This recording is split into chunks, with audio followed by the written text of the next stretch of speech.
Welcome to the University of Arizona Department of Chemistry and Biochemistry Centrifugation Technical Guide. In this video, you will learn how to properly use a centrifuge to separate solid-liquid mixtures. Centrifugation is a technique that is often used to separate phases of different densities. Here is an example of the type of centrifuge you will be working with. As you can see, it is composed of a safety cover on the outside to prevent injury and spraying, a rotor which spins when the centrifuge is operating, and an on-off switch. Before operating the centrifuge, you must prepare your sample for centrifugation.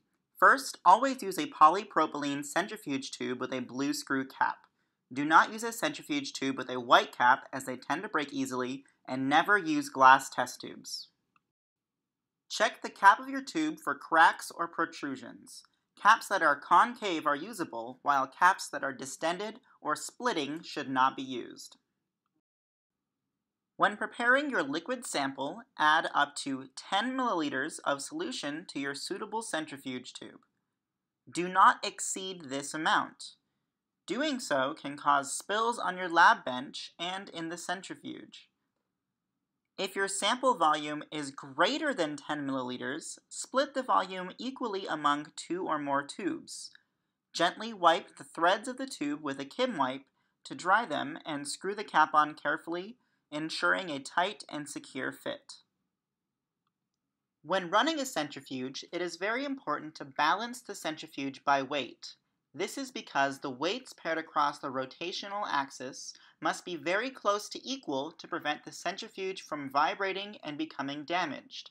Therefore, when loading your prepared samples into the centrifuge, open the lid and load the rotor such that tubes of equal weight are arranged directly opposite one another. If your centrifuge is unbalanced, it may vibrate violently and could cause damage to the machine. If this happens, simply flip the power switch back into the off position. If your samples have different compositions and cannot be split evenly between two tubes, you must create balance tubes using water.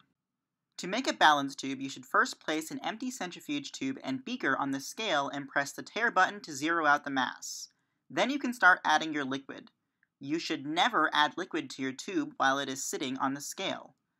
The mass of the water you add should be approximately the same as the mass of the sample you intend to centrifuge. Now you can add your sample and your balance tubes to the rotor. Shut the safety cover and move the toggle switch into the on position. Consult your project guide for more information on how long your sample should stay in the centrifuge.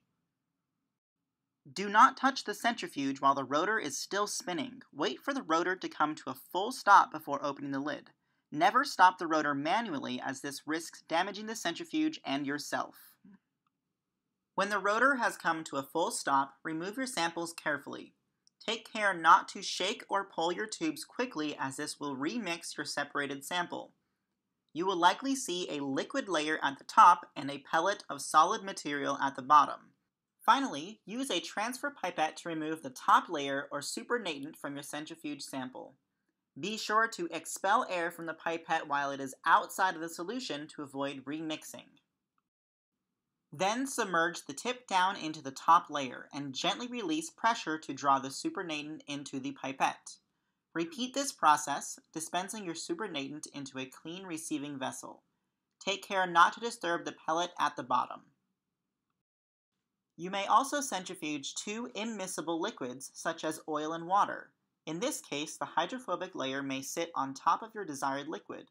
Simply lower the tip of your transfer pipette into your desired layer, draw it into the pipette, and transfer it into a receiving vessel. You have now learned how to use a centrifuge to separate solid-liquid mixtures. Good luck!